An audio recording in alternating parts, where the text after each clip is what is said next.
I'd like to thank everyone for coming here this evening. This is the fourth installment of the 4-lecture series for 2017. We will be releasing the upcoming schedule for 2018 via email, so hopefully everyone can mark their calendar. We're trying to do this once a quarter as a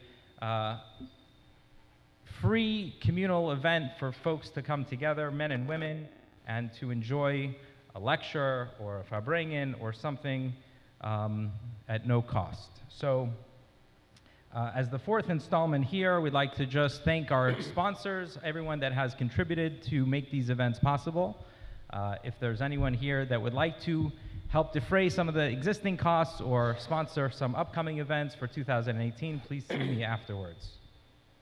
A couple brief housekeeping announcements. We've had a very nice, overwhelming response of emails and submissions for questions, and we got together and with our current panel and took the list and tried to identify the questions that would have the widest appeal and the broadest relevancy to the largest group of people and as many people as possible. So some of the questions that may have been submitted may not necessarily make it onto the discussion for this evening. God willing, there will be future events, and we'll be able to address them in the future or be able to address them in smaller groups going forward. So we did try and prioritize the questions based on those parameters. And just as a disclaimer, the objective of this evening is to encourage and to generate dialogue between community members and Rabbanim, get people thinking, get people asking, get people hopefully getting answers, and generally enhancing and promoting the idea of learning and, learning of Torah. Okay. So just as a disclaimer, and I'm sure we'll hear this a little bit more from our panel and from our moderator, everything here this evening is for general Torah knowledge and should not be in any way assumed to have the basis of halachic decision and psak. And every individual case needs to be addressed individually with your own local Rav or Mashpia. And just a final thank you to our panelists. Would like to thank Rabbi Shusterman of Beverly Hills, Rabbi Lipskier of Sherman Oaks, Rabbi Bistritzky of Agoura, California.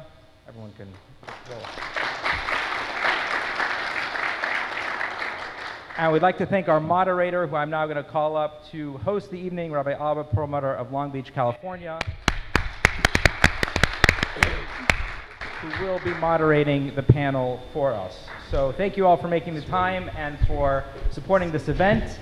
And we look forward to a wonderful evening. And then lastly, just a final comment. We're going to try and keep this to about a 90-minute schedule. And afterwards, everyone is welcome to come up to the panel if there are follow-up questions. And give tzedakah afterwards. And just to keep this in line with an event of Torah Tefillah and Tzedakah, everyone is encouraged to commit some Tzedakah as part of the Torah Tefillah experience for this evening. So, Rabbi Perelmuter, you're up.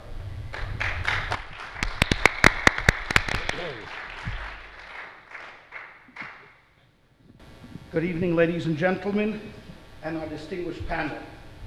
It's a good thing. Don't worry. You guys can smile, take it easy. Nothing you say tonight will jeopardize your positions. I promise you. Nothing, except for you, Rabbi Shusterman. You, we don't know. Okay. Just to reiterate, just what Yaakov had said, just 2 points. Number one, what are we doing here this evening? I mean, some of these questions are sublime, they're long, they're deep. It's impossible to answer these questions in the short time that the panel has. So the purpose of this evening was what we call engagement. We wanted to start off, bring up issues, let the Rabbanim express their position, and hopefully that this discussion that we're starting tonight will engender us to keep going and talk more, start a shir, learn some more, have more of these events, because an engaged community is a successful community. People that are not interested, it's like a dead body. So one of the things that probably most important issue here tonight is to make sure that this discussion keeps on moving. That what the Rabbanim are going to say is going to be a springboard for further discussion. Number two, what we're going to do is, because we have a number of different questions that we are going to discuss this evening, we are going to limit each Rav to 90 seconds. Meaning I will ask a question to a particular rabbi, he will answer hopefully within 90 seconds. Are you familiar with the concept of 90 seconds? Okay. There's going to be a signal that Rabbi Shusterman is going to give you at the end of 90 seconds. Don't get nervous. 60. You don't get nervous. After the particular rabbi finishes his answer, we're going to open it up to the two other rabbis if they have comments. I'm hoping that the other rabbis will have comments. Respectfully, of course, because we're respectful people, so we'll keep everything, within the right parameters. But we hope that there will be a lively discussion this evening. Again, these questions have come from all over the place. I mean, through emails and texts and tweets, and in no particular order. Again, some questions I will ask to a particular rabbi. Some of the questions I will ask to all three to chime in on, and we hope it's going to be an entertaining, but more important, an educational evening for everyone involved. Are you ready, gentlemen? You want to take a minute to think this through? Why you agree to this? You mean if we agree? Okay.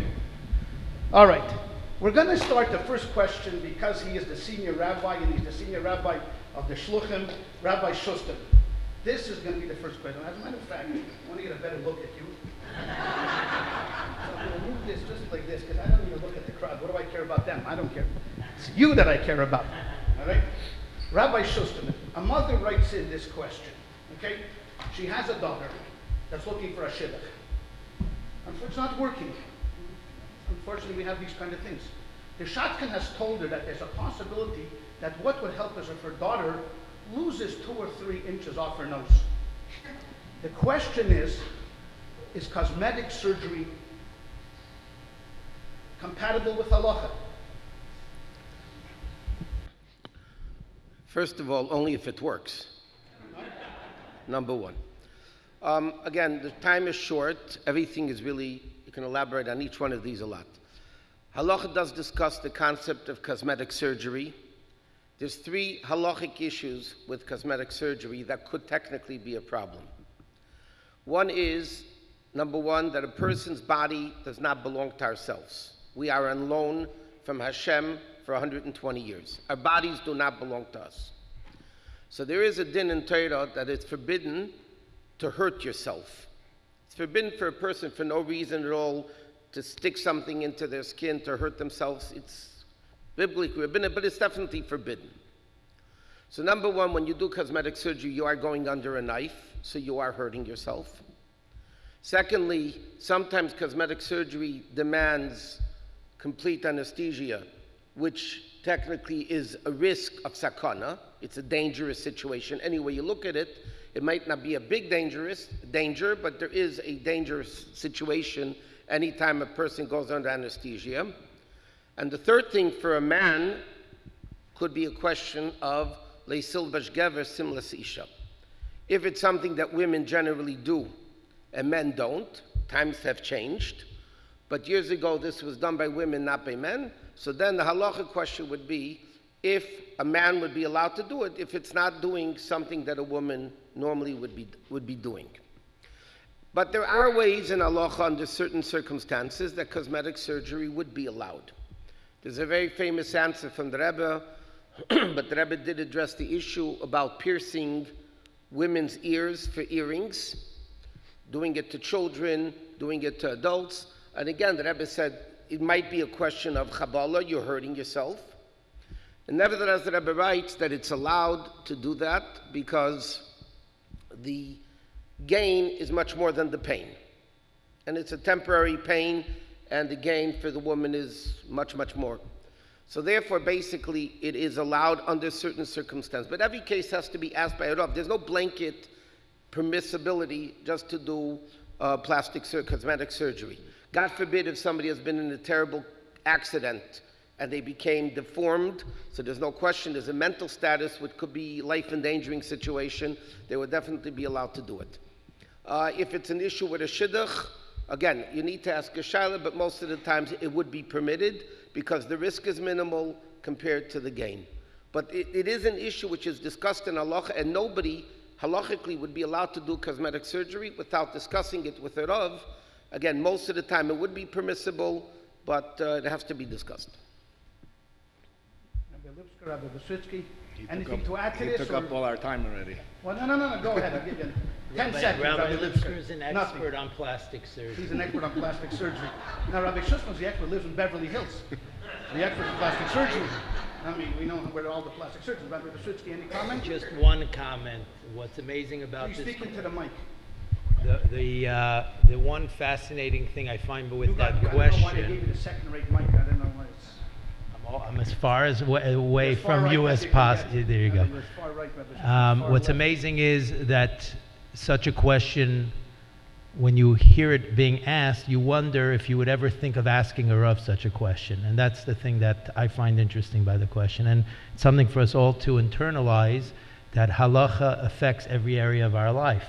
And it's something we may not have thought of asking, and that's what I found interesting about the question. But on this, although I'm an expert, I can't admit it, I'm going to go with Rabbi Shusterman's answer. Thank you. Okay. All right. Okay. So, no disagreement. Rabbi Bistritzky. We know if you read the paper every day or open up any news flash, we know that Israel is under attack. Not so much attack, God forbid, through armies, but the delegitimization of Israel is now really a war that's going on Israel, BDS, etc., etc. We, as the Rebbe and Chabad, have always been very, very, very supportive of Israel, very supportive of the army, but the question of Zionism and Israel and Chabad come up often. Can you maybe give us a little bit of an explanation? What is Chabad's perspective on Zionism? Thanks for keeping it light. This is light. Wait for the next one. I thought the $500 donation to your Chabad house was going to help me tonight. No. So what's the question exactly? Chabad's perspective on Israel and Zionism. If we were to survey everyone here tonight what Zionism is, chances are most of us are not even familiar with the true meaning of it. So in order to answer the question, let's put it in context. Real Zionism actually is 100% okay. It goes back thousands of years.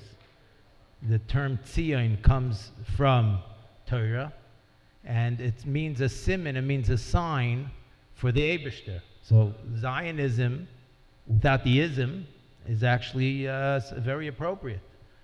However, there are different groups that have hijacked the term, and that became a problem. Modern Zionism or secular Zionism actively took Yiddishkeit out of the equation. So if you look at what they actively try to do to really take the guts of everything that Tzion really should mean, and they ripped it out, it became a very secular concept. The Rabbeim fought it vehemently. If you learn what the Rebbe Rashab said, the Friedrich Rebbe, the Rebbe, passionately and vehemently against it. However, the question just became more complicated recently because there's religious Zionists. And the difference is that we use the term Zionism, but these are people that are very frum, and they don't have that problem. And the word's being thrown around now in a different way. The one thing that comes up that is an issue with religious Zionism is the Reishis Geula Seinu. And if you look at everything the Rebbe says, we shouldn't be focused on Medinas Yisrael. We're supposed to be focused on Eretz Yisrael. And the Chabad philosophy, in short, because you're about to wave your phone at me, the Chabad philosophy, in short, if you follow the Rebbe's directive, is everything that will help the Yidden in Eretz Yisrael, and everything that strengthens Eretz Yisrael is a good thing. The Rebbe has told many people to go into the army. The Rebbe has told people to work and contribute to society there. Unlike other groups, we are not anti-strengthening Eretz Yisrael. But if it's about strengthening Medinas Yisrael, it's a very big problem. Thank you. Rabbi Lipskier, Rabbi Shusterman. One thing that the Rebbe did emphasize, which I think is important for everybody to know, this notion which was mentioned of Aschalta de Geula, that the formation of the state is considered the beginning of the coming of Mashiach. The Rebbe was adamantly against it, and the Rebbe said, whoever says the situation today is a Schalta de Geula, not only are they wrong, but they're pushing Mashiach away further. And the Rebbe said, without it's too long to get into now, but the bottom line is the Rambam defines what the definition of Aschalta de Geula, the beginning of the era of Mashiach, is, and until that criteria is met, by saying that it is, we're just pushing Mashiach further away. I just got a text, Rabbi Lipskier, you're banned from Israel. You just put up saying you spoke against Israel like the BDS, as you called Israel a mamzer. Okay. You know what? A Yiddish neshama. A Yiddish neshama. Okay, since Rabbi Lipskier gave this deep analysis of how we should look at Zionism, it was unique, but it was deep. The next question will go to Rabbi Lipskier. I don't know what to do. My wife sent me one day to the supermarket. You know, her cousin showed up. All of a sudden, we have 7, 8, 9, 10 more people for Shabbos. We ran out of chicken. She sends me into the supermarket. She tells me to buy 2, 3 chickens, some lamb chops, whatever it is. I run in there. I look at the meat counter. Everything is labeled differently. KAJ, Bet Yosef, OU, OK, PK, LK. You know, I've got a number of different things that are going on. I don't know. It's Erev Shabbos. What should I do? I mean, I hear on one side, I say, oh, Lubavitcher Shchita only, Lubavitcher Shchita.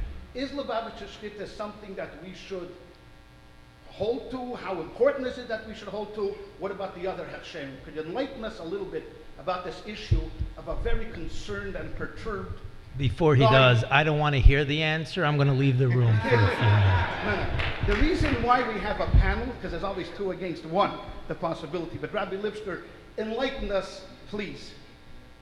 Okay, this week is Parshas Kisavai. So I saw today, we know from the Rabbi M that really the clawless, the curses are not really curses. If you look deeply, they may be a blessing. So one of the psukim says, V'achaltem b'sar b'neichem u'b'sar b'neisechem techelu, which literally is a terrible thing. You will eat the flesh of your children. The bracha that happened is that all parents went to a butcher store and they bought whatever they want. Today the kids come, no. V'achaltem b'sar b'neichem u'b'sar b'neisechem. You can only eat this aksher and this aksher, and you can't eat this aksher and that aksher. Only glad kosher, only this and that and the other. So, but briefly, the Nakuda is that there are different standards. If you ever want to visit a gory place called the Shlachtos, where they slaughter chicken and meat, and then maybe have bad dreams or not eat meat or chicken for a while, there are different standards of how they slaughter and the amount and what type of sheichet they take and the hidur and the way they salt. There's many different levels. And in America, there used to be such a thing called kosher, and now there's mostly glatt kosher. And then by Hasidim, there's something called a Hasidish Shchita. And then there's something called Lubavitcher Shchita. So the question people always ask, are there really higher standards? It's a very good question. I just want to say 2 things. Number one, In 20 seconds. there's a good thing to eat Hasidish Shchita. That's a good thing. Lubavitcher Shchita, I don't know if in LA, but in many communities, you're supporting your own. Charity begins at home. There is an inyan to buy a Lubavitcher Hechsher or a Lubavitcher store. One important thing is many things say on it Bet Yosef. Bet Yosef is not a name of a Hechsher and it's not a name of a company.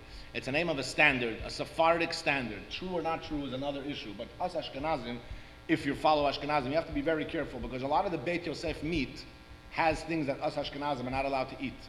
Under the Bet Yosef, I don't know the stores here, but there are some stores that carry the back half of the animal under Bet Yosef. So that's just a caution to be careful. Thank you. Rabbi Bistritzky, Rabbi Shusterman, would like to add anything here? Nothing? Let's go further. Let's go further. I'm still confused. Okay. Still confused. This is a question I'd like to open up to all 3 of you. You said we're going to keep it light, but it's not getting any lighter. It's not getting any lighter. We live in a terrible dichotomy. Terrible problem out there. On one hand, we know the mitzvah of Pru'ervu, of having children, and how much the Rebbe emphasized and pushed for large families and more, and we know the idea that Mashiach is not going to come until every neshama finds itself in a body. On the other hand, we're not living back 50 or 60 years ago when my father paid $25 a month tuition in Montreal. $25 a month, he would come with his little check to Rabbi Kramer, and give it to him, wait for a receipt. Tuition today, if you're going to pay, is a lot. We're caught in this terrible dichotomy between wanting to have large families and the rising cost of tuition, which is like no give and take situation. I know this is an issue that are faced by many of the people here in the crowd tonight, and we would love for you to please address this. I mean, how do we reconcile these two issues that are coming literally like two trains coming through a tunnel? Why don't we start with Rabbi Shusterman, Rabbi Lipskier, Rabbi Bistritzky?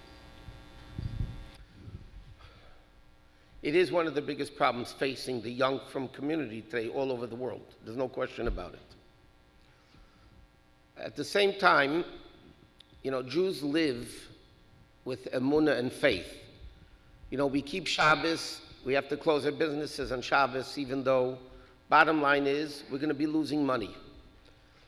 When the Rebbe first came out about the issue of birth control, and the Rebbe said many people want to use birth control and don't want to have large families, family planning, because they can't afford it. Too many kids is too expensive. And the Rebbe said then that if a Jew believes that Hashem gives us our sustenance and Hashem gives us our support and our livelihood, if Hashem could feed one mouth, Hashem could feed 5 mouths and 10 mouths and 20 mouths. There is a certain element of emunah, of faith, which is easier said than done, granted, and it is a very difficult thing.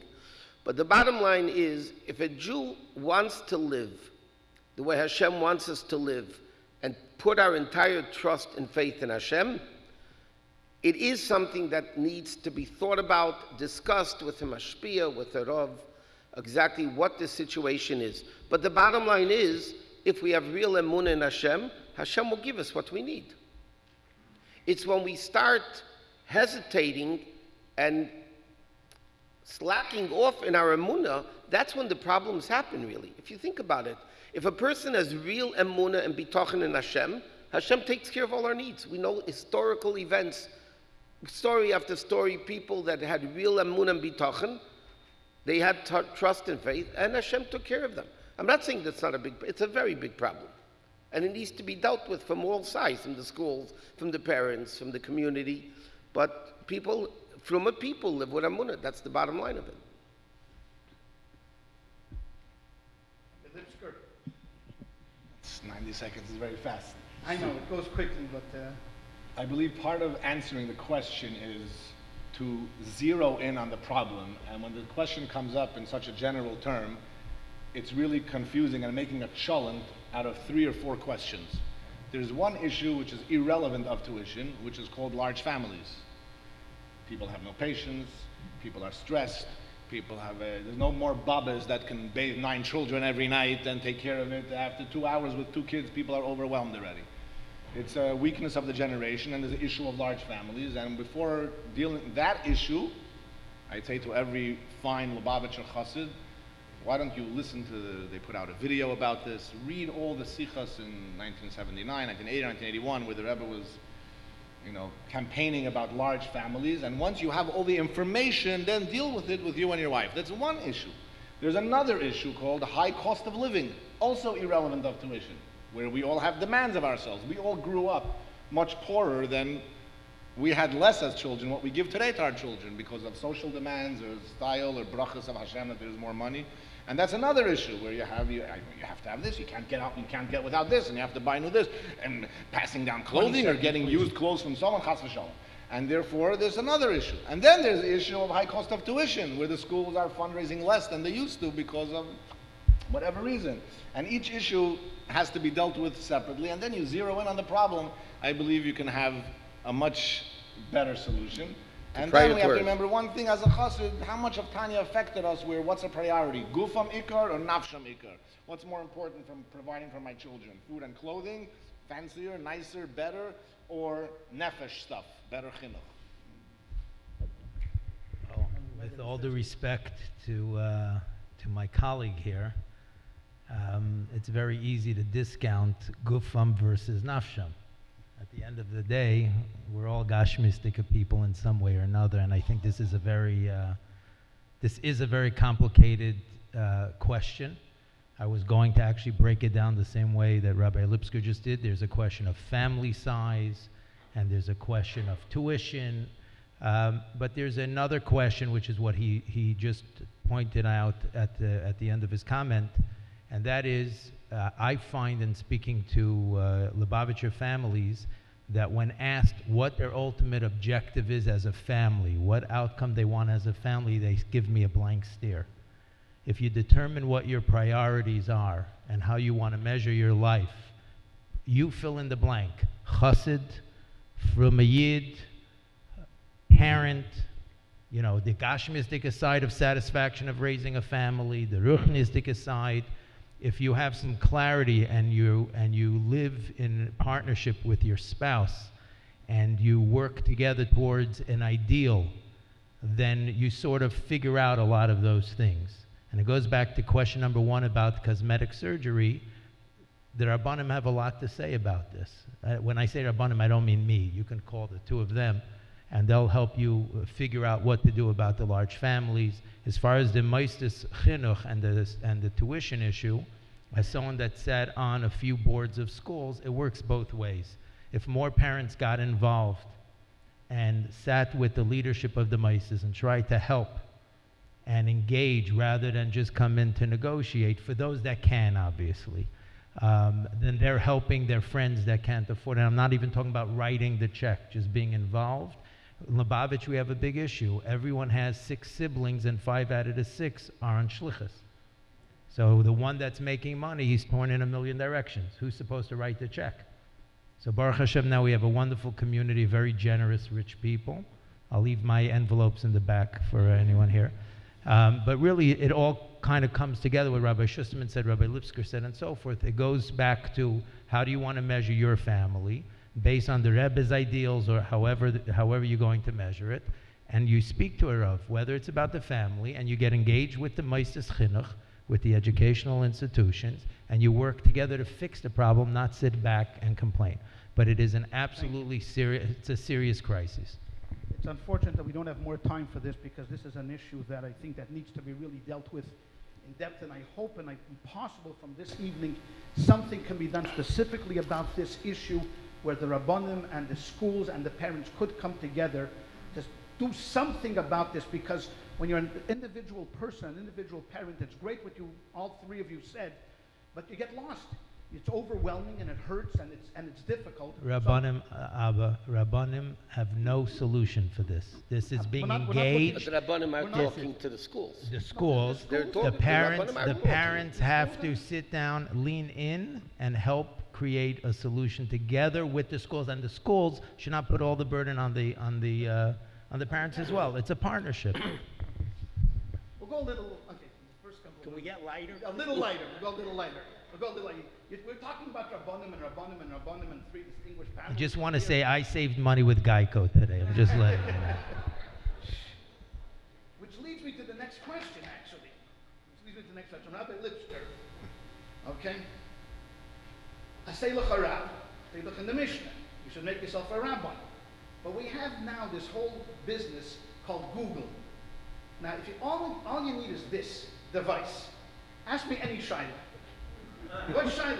Ask me, you want to know about a crucible? Put it in there. What do you want to know? There's apps for everything. The question is, why do I need a rabbi if I have Google? Well, simply, first of all, people say, I don't need a doctor anymore. We have webmd.com. Got it. That's number 1. And you can even Google and find which rabbi says what, and you can find all the chuvas and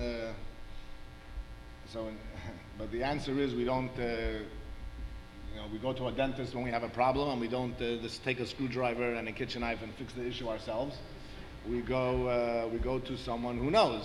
And when you have a question, that's the fact. However, as someone who answers shilas, a suggestion I can make that you can be prepared better to ask the shaila if you would have, most people do, but some we forget. About 70-80% of shilas that come in to any Rav will tell you that the answer can be found in Kitzur Shulchan Aruch. And that's true. So that's a good thing.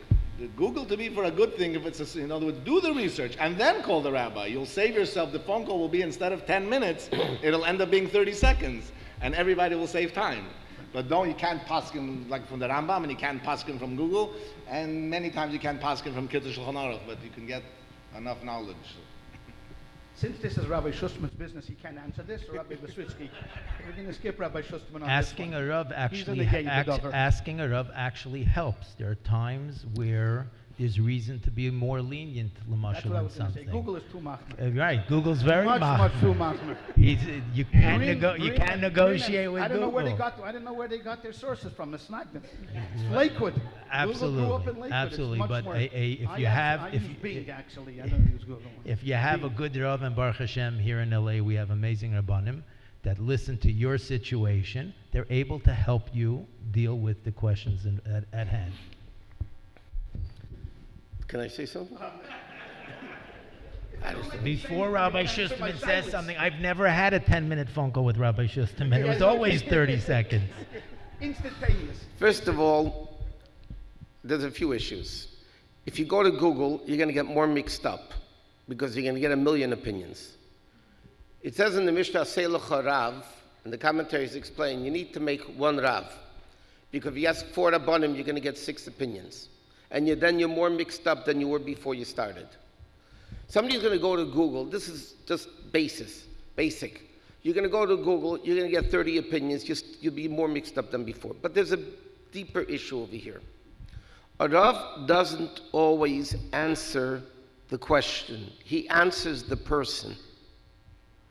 There's a fundamental difference when somebody asks a halachic question, if you can answer the person or the question. Okay? There's a story that they tell, Pesha the Balagol in Lubavitch once came into the Beis Medrash and he said, Rebbe, a kohen megnemen a grusha, can a kohen take a divorcee? So the Rav said, yeah, can't snamen, you can take her. So the Talmidim said, what do you mean, a kohen can't marry a divorcee? He said, you didn't understand this question. He's a wagon driver, and he's a kohen, and he heard an expression in Yiddish that a kohen can't take a divorcee. So he asked me if he can take a passenger who's a divorcee. You need a Rav, and this is the difficulty of a Rav, by the way. You know, you have to be able to answer the person, not necessarily the question, and you're not going to get that in Google. Thank you very much. Thank you. Rabbi Shusterman. You're picking on me. No. I want to bring up a topic that's open to all three, of course, but well, I'd like to start with you first. I know that it's going to be easy to answer in 90 seconds. It's the concept of tznius. By men. Some of these guys like to walk around in shorts. What do you say to the men who like to walk around in shorts? Is it permissible? Is it encouraged? Is it discouraged? No, I'm just joking. I know it's encouraged. The concept of tznius, it seems to be that this is a moving target. I mean, you don't know. Every day something else comes out, some other parameters comes out. Long sheiklach are good, long sheiklach are no good. Hair, now there was a video of them in Lakewood measuring the hair of the girls and the thing over there. I mean, where does this end? Where does this stop? Where does this begin? No one knows what's going on. Letters come in the summer, start measuring, you know. Are you ready to serve breakfast tomorrow morning? Yes. We are here, but in 90 seconds or less. Okay, in 90 seconds or less. 90 seconds or less. Can you give us an overview of what is really happening in the world of tznius? Yeah, I'll try. It's not going to happen anyway. In the realm... Thank you very much, Rabbi Shusterman and Rabbi Lipskier. In the realm of what's called, in today's world, tznius, modesty, there's 2 aspects. Okay, and this is very important for people to have a general understanding of the concept of tznius. There's 2 parts of tznius. There's something called erva, which is nakedness, which is totally irrelevant to time and place. The Torah says something is considered erva, and this applies, by the way, for both men and women. There's a concept called erva. Certain parts of the body are called erva. Something which is erva is forbidden biblically. Doesn't matter whether whether the people do it or people don't do it. Okay, that's one aspect. Then there's another aspect called tznius. Tznius does not necessarily mean that you're not dressed, that your body is not covered. To give you a simple example, for a woman, the elbow has to be covered. Okay? Whatever, how much beyond elbow, we'll leave it that for a different conversation. Because above the elbow, halachically, is a din of erva, of nakedness. And therefore, it's totally irrelevant what people wear or they don't wear. That's a din across the board. But if you live in a community that for modesty purposes, women wear sleeves until the wrist, then the members of that community have a halachic obligation because of tznius, meaning it's the modest dress of that particular place, so then they would also be obligated to wear it, not because it's nakedness, not because it's a din in the Torah, but because this is the accepted way of dress in that community. Okay, even for a man, you did mention a man. For a man, halachically, to wear shorts on a tennis court is halachically different than to wear it in the street. Because in a tennis court, the style of dress is to wear shorts. In the street, depending where you live. But there's a big difference fundamentally in the din of tznius, even for a man, between a tennis court or men's beach or something like that versus in public. But the aspect of tznius is not to be provocative, not to call attention to yourself, not for men and not for women. Okay? That's the concept of tznius, of modesty, of morality, that you're not provocative, you don't do things to get attention. Certain things, some people think, are provocative. Some people will tell you long sheitlach are provocative. Other people will tell you, why don't you just be happy they're wearing a sheitel, period. 10 seconds, Rabbi Shusterman. You said that 20 seconds ago. I know, but now I mean it. So that's the concept in a nutshell. Things which are provocative should not be worn. If it's not provocative and it covers the body properly, then it could be worn. Thank you. I'm going to take the prerogative as the moderator to move on. I hope you gentlemen don't mind. If you have anything to say, email it to Swilly. All right, and he'll pass it on, because we've got so many more questions and I want to keep it going. I think Rabbi Shusterman kind of gave us. Rabbi Bistritzky. We live in a world of technology, internet, it's great. We talked about Google, smartphones. Every person has them in their homes, computers in their homes. Our children are exposed to about everything. As a young parent, how do I deal with this? I need this for my business. It's in my house. We have internet, but I got small children now. What should I do?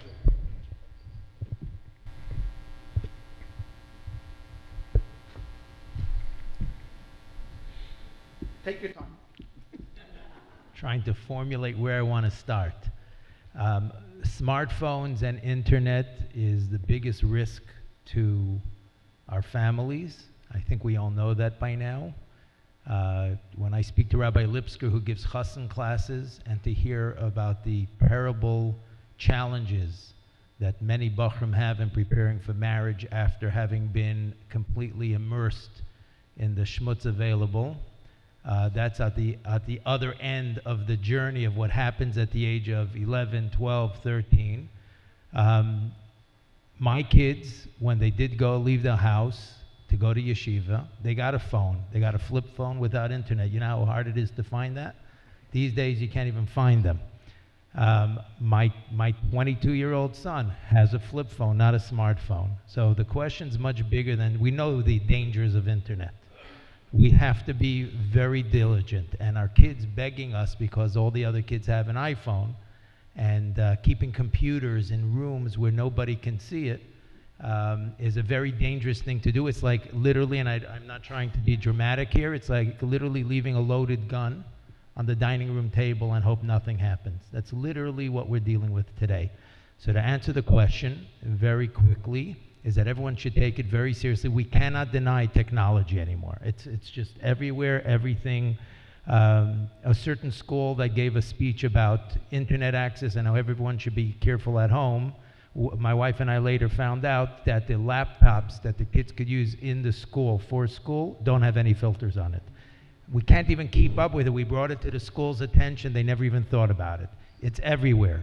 But again, as parents, there's pressures around you. Your kids are driving you crazy. A few tips: keep any computers in your house in a public area so that everyone and anyone can see what's being done on the computer. Have all the filters you can get on it. And regarding smartphones, every once in a while you have to tell your kids no. That's something that handing it to them is handing them a loaded gun. And you have to be very, very careful, not only with the computers they have access to, but your own computers and your own phones. How many of us do our kids have, take our phones from us to play with, and so forth? So just to be careful, and it's just precaution. Thank you. Move on. No? Okay, move on. I'll say just one small Just thing. one sentence. If you read what the professionals are saying in the world out there, they're also saying the same thing. Keep small children away from computer screens, period, away from technology, period. Bring back the old non-electronic toys. Keep smartphones away from them until high school. That's what they're saying. It's better to keep smartphones away from them until after high school, at least. But there's another, just one word, is everything should be on the table. Everything should be open for discussion. We cannot be mechanech anymore we don't have it, we don't have internet, it's no good, no phones. Everything has to be open. Why? Have good answers. We need to get educated, have good answers. It's dangerous, it's dangerous. Why is it dangerous? What is it dangerous? Like you would deal with a gun, show it, take it apart, what's going on, what could be dangerous with it. All answers, you have to have answers to everything, and the topic should be open for discussion, not just. Also, our family doesn't do it. We have our own rules. This is our standards of tznius, of kashrus, of internet. But also, it should be, a child should not feel that there's something unanswered, because they're always going to meet a friend that's going to have one. By the way, children need to feel that they have a right to ask the parent any and the parent should not come down and scream at them, where do you get that, apikursische, non-religious. Parents need to have the kids ask questions and talk to them. Like the Rebbe said, just like you teach a kid a knife is dangerous, you don't get rid of all the knives in the house when you have little kids. You teach a child that the knife is dangerous, and it has to be used in a proper way with parental supervision.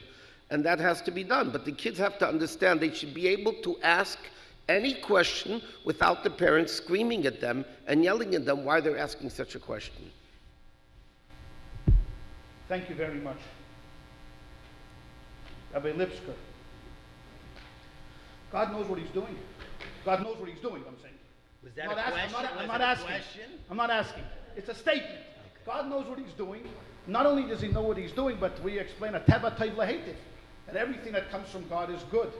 So why do we need to say Misha Berach for a chayla on Shabbos? If someone's sick and only good comes out of God, and this person is sick, what am I trying to do? Change his mind? That's not really very respectful. If I change God's mind, he has a plan. What, every guy is going to come and change God's plan? Then what good is God if he has a plan?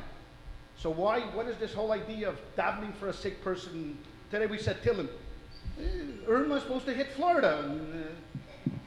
It's not coming to California. There's a reason why. Right? So why? What is this idea that we daven for chaylam? It's impossible to even scratch the surface in 90 seconds, but you're right, in because you short, only got 80 seconds. We're in Chodesh Elul, and we know Chodesh Elul and Aseres Tshuva. We talk a lot about Yud Gimel Midas Harachamim, the 13 attributes of mercy which surpass this system. And Hashem operates, as we know from Chassidus, on many modes, many forms. There's modalities. There's Mamala Kalalman, Soiviv Kalalman, within the system, above the system, transcendence. And the Eibishter sets up things in certain ways and wants us to daven, because then we can reach into a higher level of it Gimel Midas Harachamim, or like a parent, you want a child to appreciate, and if they'll ask for it in a better way, you'll have a deeper Rachmanis. Our Rachmanis has to be awakened. It's a system that the Eibishter created, that if the system will provide one eifin, and then you can daven and override it. Yehiratzin. The Eibishter made a system that there's a system and there's above the system. There's a little story that they say the Maggid of Mezrich, there was a Talmud that was not well, and the Talmudim used to ask the Maggid, for a bracha, and he wasn't getting well, and then the Maggid passed away. And I don't remember if I'm saying the story accurately, but the Nakuda was that the Maggid came to them in a dream, and I don't know which Talmud, and asked the Maggid knew, and the Maggid didn't answer. they went to the kever of the Maggid to daven, and the Maggid came and said they shouldn't daven, they shouldn't ask him. So they said, why? And he said, because from here, where I am now, there's a different perspective, and there's a reason for the suffering. So they said, so we should stop davening. That means it's good? So he says, no, I can't daven anymore from my place where I am. But you have to continue davening, because that's what the Eibishter wants from you. You can override that system, because the Eibishter kept, and that's what it says in the Chassidus, what the Rebbe says many times, why the Rabbi M remained with the Chassidim even after the Stalkus, because of that reason. That if the Rabbi M were in the Stala Kipshut, they went up, then they can't be within the reality of the world to make things better, because from somewhere up there, things are better. Thank you very much. Thank you. Can you say something? All right. You don't want me to? No, go ahead, please. Please go ahead. Take your time. There's two statements in the Gemara that clarifies this whole issue, really. The Gemara alludes to a question, why do we have a right to heal a person who's sick if Hashem made him sick? Why do we have a right? And there are religions that do that. If somebody is sick, they let him, if God wants him to die, then they'll die. If Hashem wants him to get better, they'll get better. But the Gemara said, we learn it out from a pasuk, V'rape yirape, mikan shenitu neshus l'reifel l'rape. The Gemara said, we learn out from a pasuk. Without that pasuk, we wouldn't know that a doctor has a right to mix into God's business. One Tzeduki asked Rabbi Akiva, I think it was, if God loves poor people, why did he make them poor? And who are we to mix into God's business by giving the poor man money? Aren't we mixing into God's business? And the Gemara says, that's exactly what Hashem wants. Hashem wants us to mix into his business, for other people especially, because that's the way Hashem set up the world. If somebody is sick, Hashem says he wants us to daven. If somebody is sick, Hashem wants us to heal him. If somebody, whatever, Hashem wants us to mix in and to help him. That's what Hashem wants. Thank you very much. Thank you. All three of you are sitting in your office. You're having a good day. You know, you did whatever you had to do, raise money, didn't raise money. And then you get this call. It's a parent. His kid has come home and he alleges that someone has done something to him. Sexually abused him. He's calling you as a communal leader, his rabbi. What do? That's the question. You're sitting on the phone now. You can start with Shlomi and Rabbi Lipskier, Rabbi Shusterman. You call the authorities. Speak into the mic, please. You call the authorities. Immediately? The next minute you did, the minute you heard it from a responsible person, you call the authorities. The second question is, right behind that, is bringing in the professionals to figure out the fallout and how to support the families involved, etc. Can I ask you a question? Do you bring in the father and the child to question them first about this allegation? Or do you immediately, upon hearing from a father whose child alleges something, because I think this, and just one clarification, because this is unfortunately... My opinion is you hang up the phone and you tell the father to call the authorities, or do you call the authorities? And when you're talking about authorities, you're not talking about the Shomrim. Correct. Or Shmira. I don't know which side you're on. Shomrim, Shmira. Listen, You're not talking about You're talking about the police department in your jurisdiction. We all know that the system is not perfect, but if we're putting children at risk, I'm not the Rav here, we'll hear from people that are greater experts than me, but we err on the side of caution for the children. We don't react foolishly, but the minute you determine that from a healthy, mature, responsible person that there is an issue here, we have to hand it over to professionals, in my opinion. And then everything that comes behind it to support all the fallout, you have to deal with then. But I feel you have to err on the side of protecting children. I have one comment to Rabbi, make. go ahead, please. Like all three of you, please comment on this. From unfortunately experience, more than once, and yes, for sure, authorities have to be brought in. There's no question about that. The authorities have grown become much more professional in vetting and how they handle it over the years. But one thing, child has suffered trauma. Bringing in the authorities could be more trauma to the child, to the family, to the other family, to the community, if it's a shul. That's why Rabbi Gulkowski, all the years, in the early years, by the Kinos HaShluchim, he used to say, when you go on shluchas, make sure you always work over the first few years to have good teams of people with you. Lawyers, doctors, professionals, psychologists, investigators, whatever so when you have an issue, you have someone to call.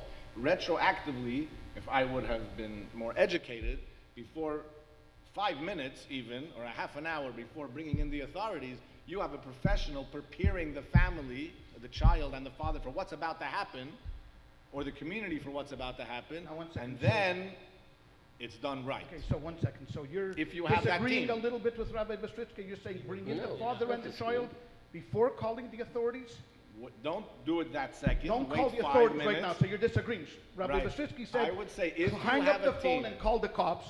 You're saying bring the parents, the father and the child in, listen to the story, give them, and then call the cops? No, I'm not a professional, Derav. If you have a team, as a rabbi, you most probably have connections with good forensic psychologists, let's call them, that can handle such situations. If you have that team, you bring that person in, you send that person to the parents and say, you Before help the calling parents call the authorities. Before calling the authorities. It can minimize trauma to everybody. It's not a question of the minutes, if a minute later or a minute earlier. One thing does, and again, we have this experience, you have to make sure that the story sounds real, number one. Because don't forget, if you accuse somebody falsely for doing something they didn't do, you're ruining that person's life forever also. Yes, we have to take the side of caution. Halachically, there's a halachic obligation. Every Rav in the world says you need to call authorities as soon as possible. But we need to look at the overall picture. We need to make sure, like Rabbi Lipskier said, to get professionals involved, to know how to call the authorities, what to tell the authorities, what the kids should be, that should be dramatized, and all these other things. It's a team effort. Yes, halachically you must call the authorities, but it has to be done the correct way, the right way, that's all. And By professionals. Belabor the point. Sorry to belabor the point, but since this is an issue that has been hanging and it's every day like on us like a cloud in the past number of years, I just want a little bit more clarification because I see there's a little confusion here. So if I am the parent, chas v'sholem, and I'm calling you, and I'm telling you that as my spiritual leader, as my rabbi, my friend, my son has just told me this, what is the very next thing that you would tell me to do? Would it be to call the police to my house and have them interview my son? Should I call a forensic psychologist to come to my house? What is the very next thing that you would tell me to do? If we could just get some clarification. I can tell you what halacha would tell you. The clarification is you call there's groups of people that deal with this. You call them right away before you call the authorities because you need to know how to call the authorities. You need to know who to call. There's groups, whether it was a group here in LA or whether it's a groups in Ohel or whatever, all the various different groups. Professional groups that deal with this situation. You call them up right away. That's the first thing you do. You call them up right away and you say, this is what happened. The kid came home. What do we do now? And they will tell you how to proceed. That's it. But I just to add to the question here, and I think this part we're all in agreement on here. There is no question that you have to ultimately be encouraging and supporting calling the authorities. Right, 100%. You're getting nuances to call a professional, or should a father just call and let them deal with it? The only other point I want to make is some of the sensitivity here is focusing on the child, the victim, obviously, but there's another problem. There's a guy that had access to this boy, and we have to make sure we remove him from the situation. So, and that's an emergency that can happen every day. So it's a nuance. But the ultimate thing, the takeaway here has to be that it's 100% the responsibility to get the authorities ultimately involved once we've taken the right steps. Thank you very much. Thank you. I hope that clarified a little bit of a very, very difficult and unfortunately very, very sad parsha that is afflicting our community. Many times people ask me, does God have a sense of humor? And I say, absolutely. How do I know this? Because he created marriage. Okay, the institution of marriage. I mean, there's nothing that gives him more pleasure than seeing these two yuklach standing underneath a chuppah. He looks in her eyes, she's looking in his eyes. They think this is going to last forever. They're smiling, he's smiling, they're happy, they're dancing. $50,000 later, they're fighting already. Okay, anyways, this gives God ultimate pleasure. I don't know why he did this. But looking around this crowd, they really need an answer to this question. Rabbis, to all three of you, can you please give us your best tip for a happy marriage? Please, starting with Rabbi Lipskier. For this side, shut up and listen. Well, one second, that's redundancy. Come on, that's redundant. I mean. That was a joke. I meant listen, just plain listen. Okay, go ahead. You can give the other part. Rabbi Bistritzky. That's it? That's it? 90 seconds. 90 seconds. Come on, Aligned purpose. We get married, we're like hamsters on wheels. No one gives us any advice. I personally want to encourage the two esteemed rabbis at the table here to start recommending, whether it's a chassan and kala when they're engaged, go to relationship therapy, or right after marriage in the first year. It should be encouraged, mainly because we throw them into the deep end. We've all been thrown in the deep end, and the learning curve is not only sometimes very difficult, but at no point, many times, does anyone sit down with a spouse and talk about what are we meant to accomplish together. And I think if we have a shared interest, if a husband and wife know what their responsibilities and the brachas they've been given and what they should accomplish, I think through that you get to ultimate happiness. You can handle the bad times, chas v'shalom, the good times, and there's nothing that brings more happiness to any partnership, relationship, especially in a marriage, than purpose. So when you have a shared purpose, that relationship is unbreakable. I wanted to say, I forgot, but I learned something from Rabbi Bistritzky that anyone who's involved in a company, a Chabad house that's functioning properly, is something called, there's a mission statement. And it takes a long time to develop your real mission statement. And he has a suggestion that families, doesn't mean it has to hang on the wall, but you should have a mission statement, and that can answer many questions about education and SNIA's guidelines, and yes, have internet at home and not, and what type of this, and education. So many questions could be answered if there is your family, you and your wife developed, wife and husband developed a mission statement. Shusterman, give us your best tip, because I saw the Rebbitzin here before. She looks very happy.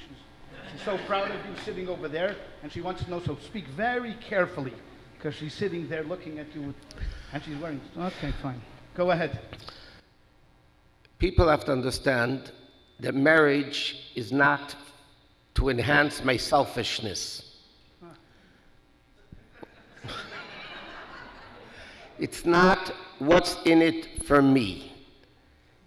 Marriage, if anything, is to check your selfishness, that you have to give your entire being for your spouse. And it works both ways.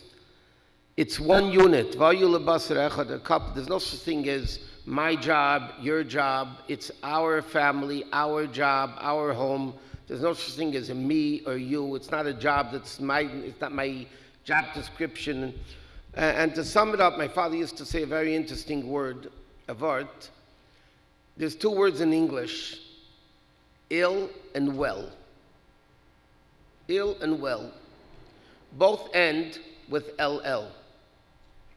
The difference is ill is ILL and well is we LL. And in marriage, if it's I, what's in it for me, then you're ill. You'll never have a good marriage. And if it's we, then you're well, you'll have a great marriage.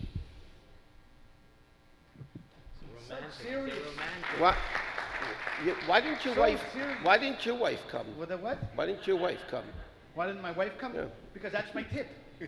Stay away from your wife. You'll be so happy. You're never going to have to fight. Travel a lot. Send her away. That's the best tip. Okay. We're 23 years removed from Gimel Tammuz. So fellows like myself, Rabbi Shusterman, a little bit Rabbi Lipskier, Rabbi Bistritzky, we lived with the Rebbe, we saw the Rebbe, we lived from Mincha, we lived from Meir, we lived from Farbrengen, we saw dollars. I mean, we lived in basically the heydays of, but for 23 years we have not seen the Rebbe, and here we haven't heard the Rebbe, and our children have a whole generation have grown up. Video Hasidim, I mean, it's great, it's wonderful that we have all of these things, but can we ask for some practical advice for someone that is struggling with this issue, that how can we make the Rebbe more relevant in our homes? Rabbi Bistritzky, would you like to start? And maybe Rabbi Shusterman, Rabbi Lipskier? What's the question? How can I make the Rebbe more relevant? I mean, we know that you can put on the Living Torah, but if we can, there's still a lot of questions, and if we can just keep it short and simple, we're ready to go. We are physical people with eyes and ears, and we need to have, if we want our children to have a relationship with the Rebbe, we have to give them, one question is it important to have a relationship to the Rebbe's image versus the Rebbe's ideals, values, teachings, and so forth? I think, and Rabbi Lipskier will correct me, please, if I'm wrong, that the Rabbeim themselves, they encourage to follow the Rebbe's teachings as a means of his kashrus.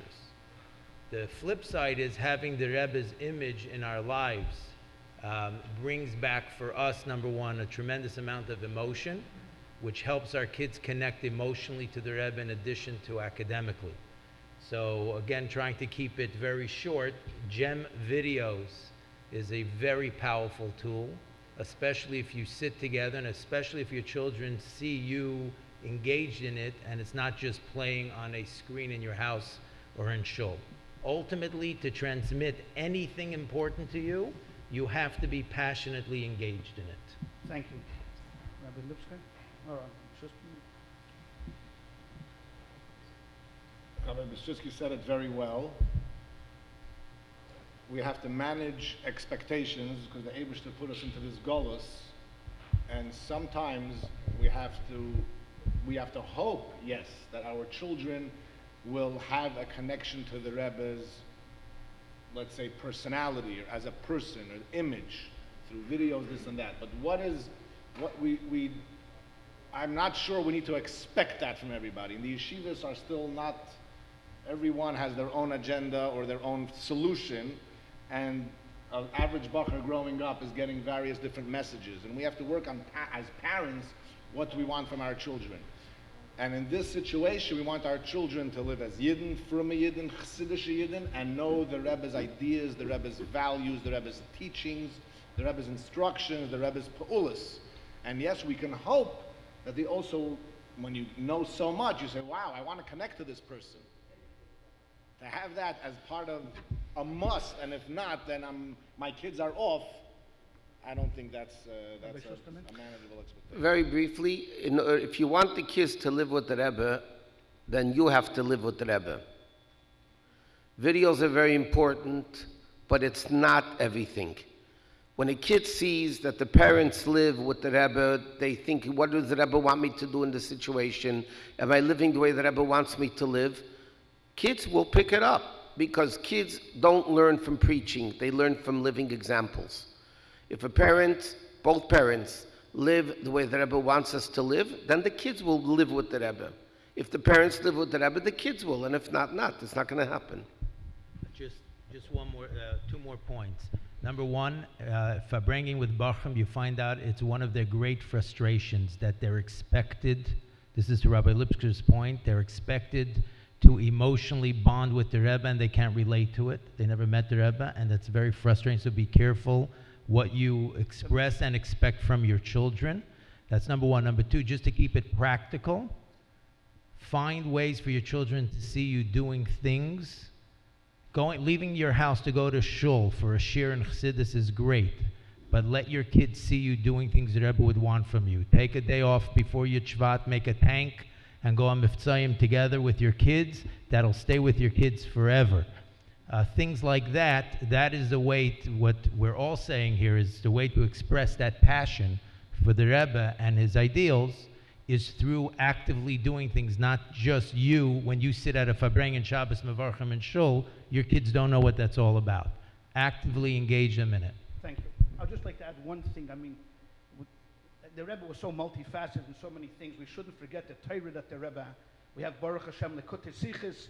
We have Teres Menachem, 60, 80, 90 volumes now, 39. If your children see that Mekachtzach in the Rebbe's Torah, they see you learning a Sicha, they see you learning Teres Menachem, they see that it's important for you to do that. It's again just to reiterate what the three rabbis have said. You want your kids to be engaged, you got to be engaged. It's not going to be an issue of telling them that exactly what Rabbi Shusterman said. They're going to do what they see, not what they're going to be told. Thank you all three very much. You know, the education system that we had and that we're continuing has been one that has been established for a long time. I mean, we just celebrated Tomchet Tamimim, 120 years. Today, our children many of them are not going into shlichus. The shlichus world has got smaller, smaller, and smaller, and many are opting to go to other venues after yeshiva, whether it's technical schools, whether it's colleges. They're preparing a life of business, something. I mean, the educational system of old and the reality of new. I know this is not a question that can be answered in 90 seconds, but if you don't mind, I'd like to open it up. What do we do about our education system to prepare our children for the reality of what most of them are going to be dealing with in the future? Rabbi Shusterman. Okay. That says it all. Next.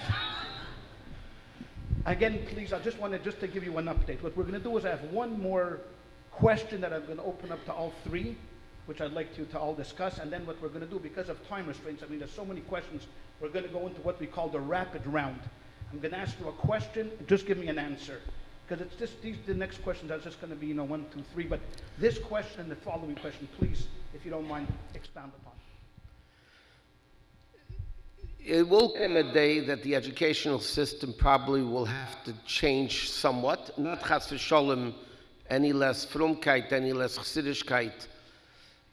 What's very important today, because a lot of people are not going on shlichus for a lot of reasons, the goal of the educational system it should be, that kids grow up to be fromme, chassidische families.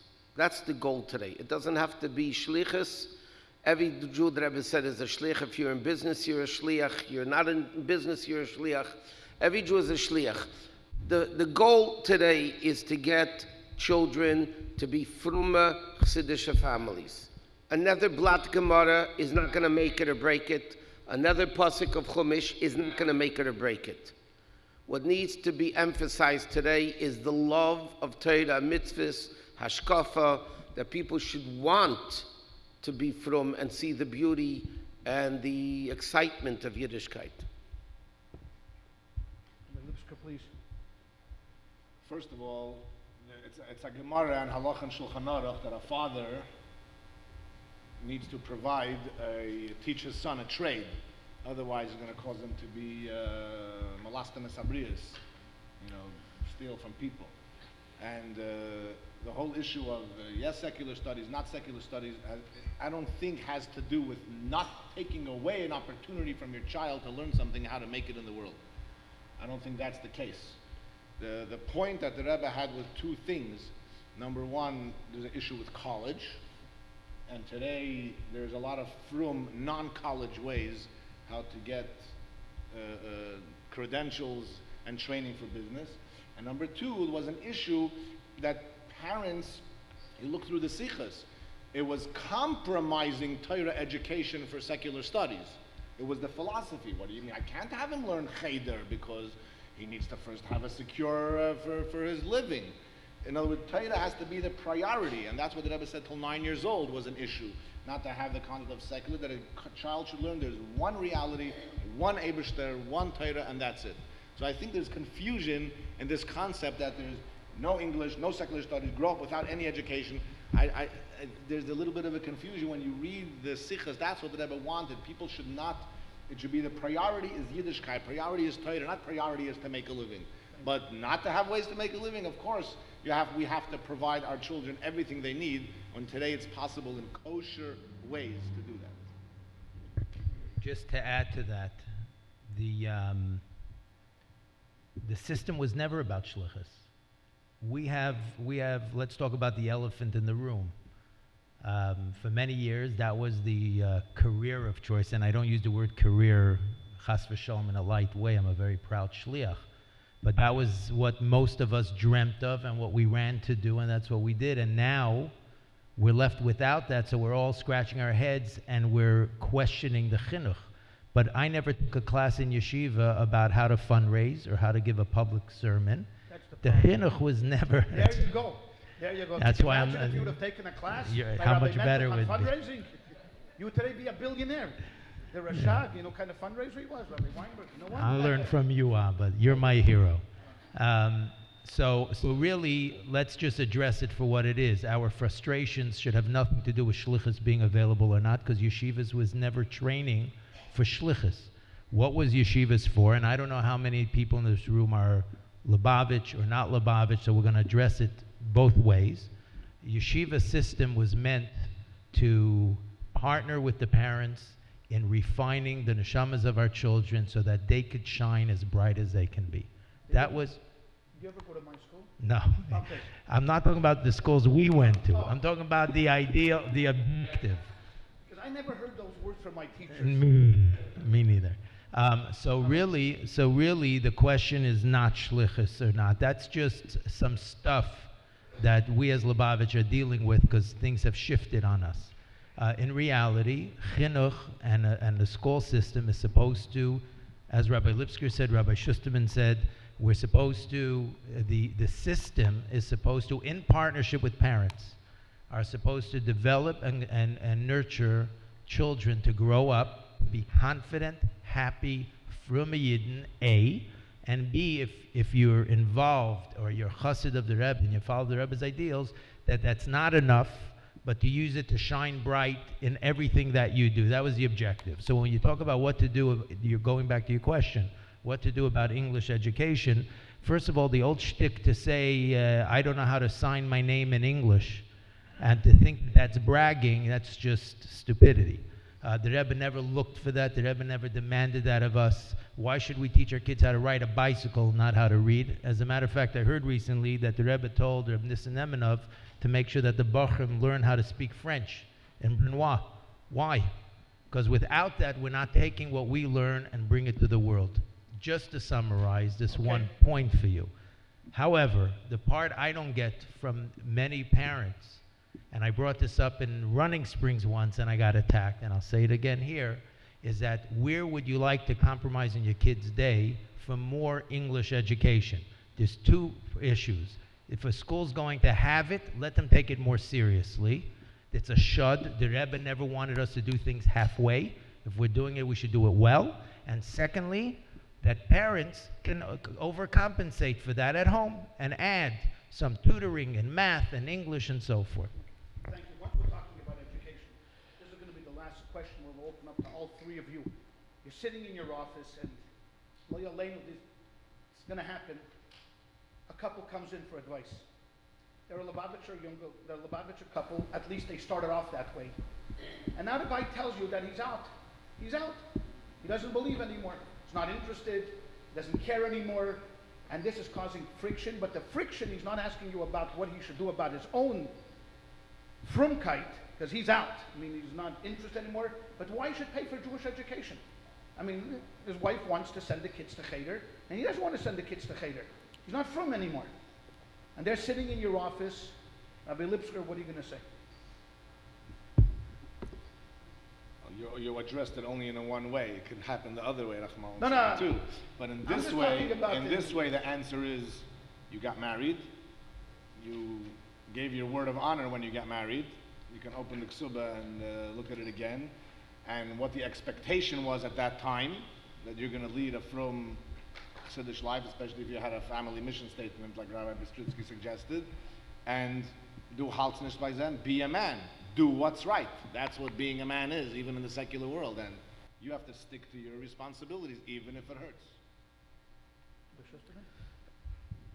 You know, people always say Fruma people are narrow-minded because we only know one way, but that's a very ridiculous statement because the outside world doesn't know anything about Yiddishkeit. And we know everything about what's going on in the world. Just, we're in there, we know everything. Just from a mental point of view, give your kids a proper Yiddish education. You had a proper Jewish education. You chose to be not from anymore, fine. But you kids must have that opportunity just from a mental point of view to be able to make a decision if they want to be from or not from. Then they have to learn what frumkeit is all about. Otherwise, they're not going to be able to make a proper decision. And that's not fair to the children. I send them to Rabbi Lipskier. Thank you very It's not a legitimate question. That's the bottom line. You're committed in a marriage. Do what you promised under the chuppah. And the milas of it, we all know, as Rabbi Shusterman said. Thank you. Gentlemen, it's late in the hour, and we're probably past the time limit already. They're going to fire me. That's number one, and they're going to fire you too. So for the next few minutes, I'm just going to ask each one of you a question. Give me a rapid answer, please. If you don't want to answer this question, you want to defer it to someone else, please do that. But let's not open this up again for 90 seconds. Rabbi Shusterman, halachic prenups in a ksuba. Why don't Lubavitcher Rabbanim insist on this? Because the Aguna issue is... The prenup issue has nothing to do with Chabad. It's a halachic issue. The Friedrich Rebbe said once, you can't extinguish a fire by putting kerosene on the flame. You're going to make it worse. It's a big halachic issue whether a forced get, even if it's for monetary reasons, that there's going to be a fine of $150 a day or whatever it is. That is causing a person to be forced to give a get, which according to many, many, many opinions in halacha, is not a kosher get, even b'di'evid. And therefore, if a prenuptial will force the get to happen, according to many authorities, including Tzemach Tzedek, it would become a non-kosher get. The woman would remarry, the kids might be a shayla mamzedim. It's a big halachic issue. We can't solve the aguna problem, which is a big problem, a tremendous big problem, and everybody understands, the Rabbanim understand it more than anybody else, the problem of aguna. But we have to solve it the right way. You can't solve it in a way that will cause a bigger problem of mamzedis. Thank you very much. Rabbi Lipskier, my cousin is getting married, but it's going to be in a reform temple, done with a non-halachic, no Eidim, no this. You know, this is my first cousin. My mother is driving me crazy. Can I go? Again, this is an individual shaila to ask a Rav. In general, without taking any detail into consideration, mistama to the chuppah, you cannot go. To the... What if the chuppah is not inside a... It's outside. It doesn't matter. It doesn't matter. It's a problematic chuppah. To go to the party, you have to figure out a way that you can go. And for family, there's a question of maras ayin. Should you have a separate kosher meal? Should you not have a separate kosher meal? That's a shaila, but there's ways to make it happen to go. And ask your local practicing orthodox. Thank you very much. Thank you. Rabbi Bistritzky. Rabbi Bistritzky. Goyish music. It's, you know, classical music, it calms a lot of people down. You know, what's this? Is there any problem with listening to Goyish music? I'm not the mashpia here, but just my fast answer is, according to Chassidus, very much so. And the fact that you can say it's to calm you down shows how powerful music is on the soul. That's why it calms you down. So Chassidus always says to be careful of, just like you should be careful what you look at, you should be careful what you listen to. Thank you very much. I've never answered a question that quickly in my life. You're doing fine, guys. This is called therapy. This is preparing you for Rosh Hashanah. For you. This is preparing you for Rosh Hashanah so your congregants don't run out screaming and forget. I don't even know why I'm asking this question because it's not even a 9-hour question. But Rabbi Shusterman, the Erev issue. I mean, Erev, the Erev Rav. You know, the Erev Rav, do we accept them as Jews? We don't accept them as Jews. The Asafsuf, who are they? What are they? Who did they come from? Where did they come from? The Erev issue. Can I carry? There's an Erev. All the Rabbanim in the town, they say it's good. Everybody carries. I'm a Lubavitcher. Why can't they carry in an Erev? You expect me to answer that in what? Okay, 15 seconds. Imagine There's a Gemara called Erevin. There's laws in Shulchan Aruch about Erevin. The laws of Erevin are extremely complicated from a halachic point of view. Number one, the whole institution of Erev that allows people to carry in a certain city, many poskim write, were given and made out of necessity. Not out of socializing, not out of a luxury, but because it was a necessity. People didn't have ovens. They would send their cholents to the baker's oven, and then they would go Shabbos morning and take it. There was no water. They went to the well, which was in the area, and they needed an Erev. The Erev then were very small places, surrounded properly with the proper Erev. Nobody says, God forbid, an Erev is not kosher. There were issues with the Erev that the Rebbe had, besides the halachic issues, and that is, people are growing up in the cities, like in Eretz Yisrael, where there's Erevin all over the place. People are carrying. They don't even know that on Shabbos you're not allowed to carry. They come to America, and this is reality. They come to America, they're carrying in the streets in cities without an Erev because they don't even know that on Shabbos you're not allowed to carry. The Erev is a halachic issue. It's not a controversial issue.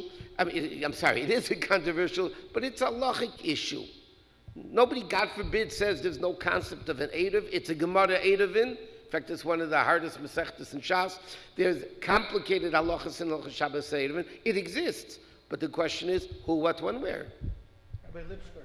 I want to break the rule for 1 second, please, Abba. One of the issues I know in the community here has been a shalom bayis issue, where the women are locked up at home.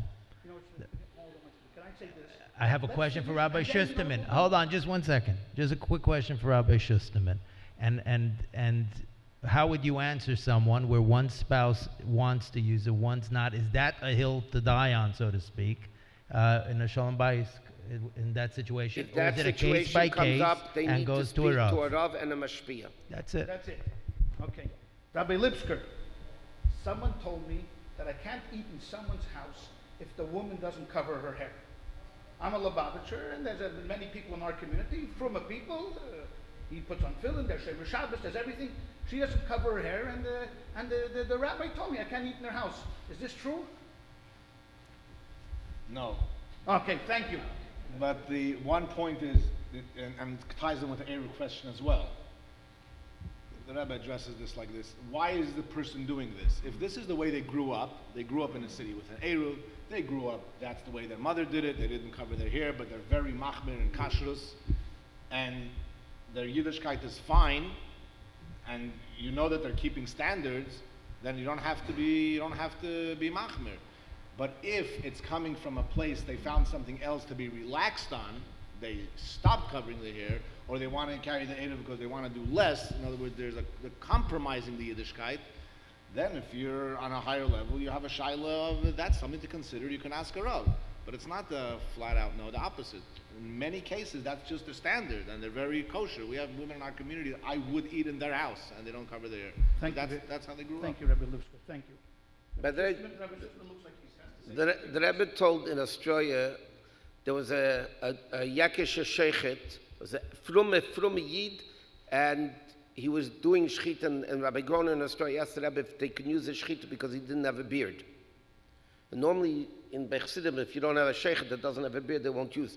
But the Rebbe answered him because he grew up as a Yaka, as a German Jew, and by them not having a beard is not lacking in frumkeit whatsoever, they can use him as a sheikhet. Thank you very much. Rabbi Bistritzky, businessman comes to you, younger light, are in business now.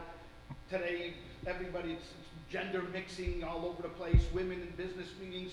It's a common thing in the United States of America to introduce themselves and put their hand out. What should I do? Lady comes over to me, vice president of Wells Fargo, I need this big loan from Wells Fargo. She puts out her hand. Is there any way I can shake it? Ask your local Lubavitcher practicing Rav. Rabbi Shusterman, can I shake her hand? Rabbi Lipskier, can I shake her hand? No. Okay, thank you. People will respect you when you, today, Explain it. there's all these different type of things. You can give so many beautiful excuses and education. People in today's tolerant world respect all different types of cultures. We were at a meeting today in a hospital in Thousand Oaks. There were about 50 clergy and staff from a hospital, and two of us, myself and another shliach, and I brought up this issue. I said, I know when we come to the hospital here, you're all wondering why we don't shake your hand, and it gets awkward. And I started answering the question, and the other shliach said, let me put it to you bluntly. The last woman I shook her hand, we had 6 children together. Now, talking about women, so I'd like to end with this question, because this woman is going to ask, I know, Rabbi, I respect you very much, but it seems to me that within Orthodoxy, women are not respected. I mean, it's a hierarchy, it's a patrilineal sham game. Everything is run by men, everything is done by men. All of this is a question that comes up a million times in every Chabad house. Women, even who become frum, are still wondering this. Rabbi Shusterman, how would you address someone who said that Judaism is biased against women? First of all, if you're Jewish or not depends on the woman. The mother makes you Jewish. I beg your pardon? I said if you are Jewish or not depends on the woman. Right. Number one. Number two, people need to realize the amount of Yiddishkeit is 24/7. If you make a cheshbon, how many hours do you spend in shul? 3 hours on Shabbos. If you go to all minyanim, 5 hours on Shabbos. That's 5 hours. Rabbi Reichik was about 8-9 hours. Okay, that was right. That's out of 24 hours. Okay, the woman has a more important role in Yiddishkeit than the men. And because of that, they have their responsibilities. It's like the head and the heart. You can't live without either of them. The head has its function, the heart has its function, and once you mix them together is when you become sick. When everybody does what they need to do, it doesn't mean the heart is any less important than the head, or the head is more important than the heart. And the bottom line is, every person has their function, and this is their function, which men don't have, and this is the function men have that women don't have. And together, you have a complete picture. Thank you. This is the end of the questions, but I'm going to take the prerogative again as the moderator. And this was not planned, but at the last moment, 3 minutes, I'd like to give each one of you 1 minute. You've heard all of these questions, you've given tremendous answers. We applaud you. You're doing a great work. The rabbis are good. Under tough circumstances, please, within 60 seconds, I'd like you to give a message to the people here, whether it's an El or whatever it is, 3 rabbanim, 3 distinguished rabbis. We'll start with Rabbi Bistritzky, Rabbi Lipskier, and the final word will go to our beloved colleague, the man of the hour. We'll have the guts to come up here, and because it's going to be on COL, and everyone's going to know that you called Israel a monitor, Rabbi Shusterman. No, it was you. It was you, Rabbi Shusterman. I'm going to make sure it was you who called Israel a monitor. You can edit the tape. Israel, and the sheen bed picks you up and throws you in together with who knows where. You'll know why. Blame it on me. Anyways, Rabbi Bistritzky, our final 60-second comment. Rabbi Lipskier, and then we'll close with Rabbi Shusterman. We, Baruch Hashem, have the schus of being the Rebbe's ambassadors to the world.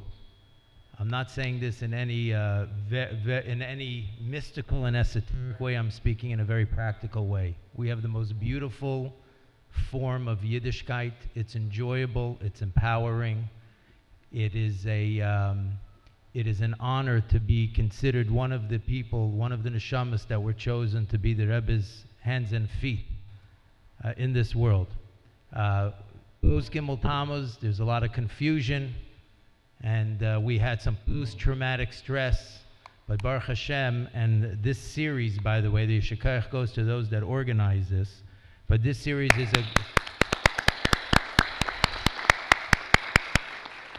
is an example of how a community is supposed to act. And an evening like tonight, I know I speak for myself, probably the other 2 esteemed rabbis up here, all 3 of us would rather be at the dentist tonight than answering these questions.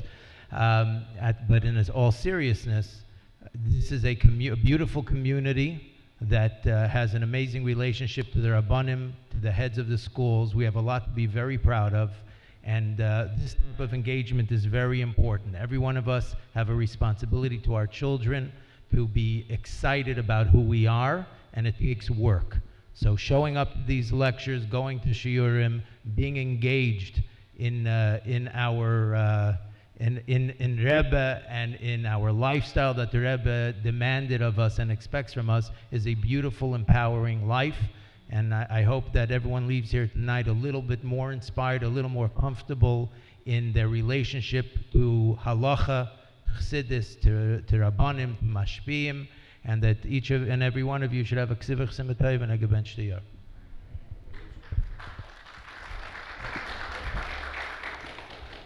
In the month of Chodesh Elul, we find ourselves and people are doing cheshbon hanefesh, and we have to,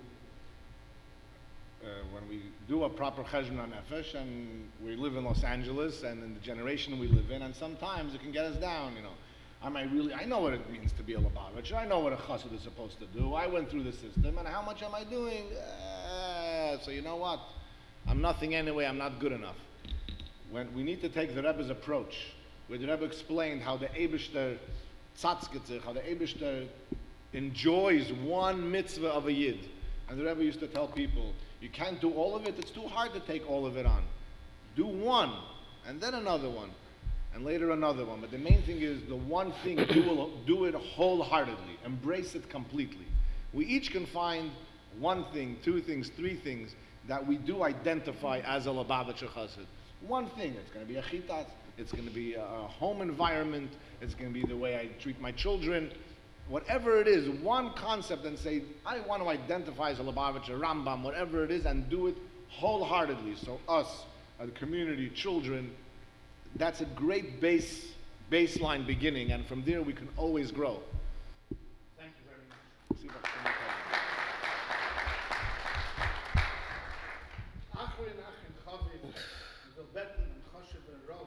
The Rebbe, the Rebbe,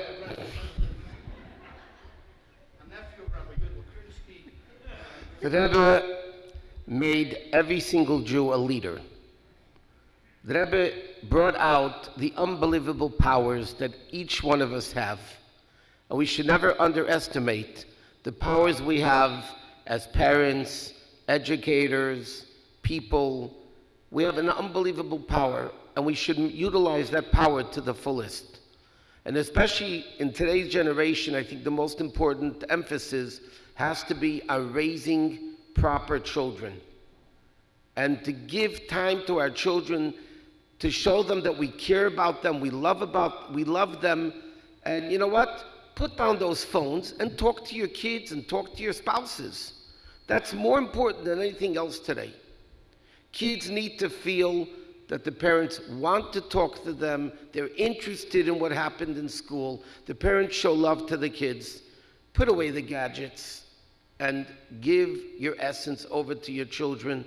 This is what the Rebbe wants us to do. This is what we have the ability to do, and therefore we should do it, and we can do it. So everybody should be blessed. Aksivach sima teva, l'shona teva, mesukah.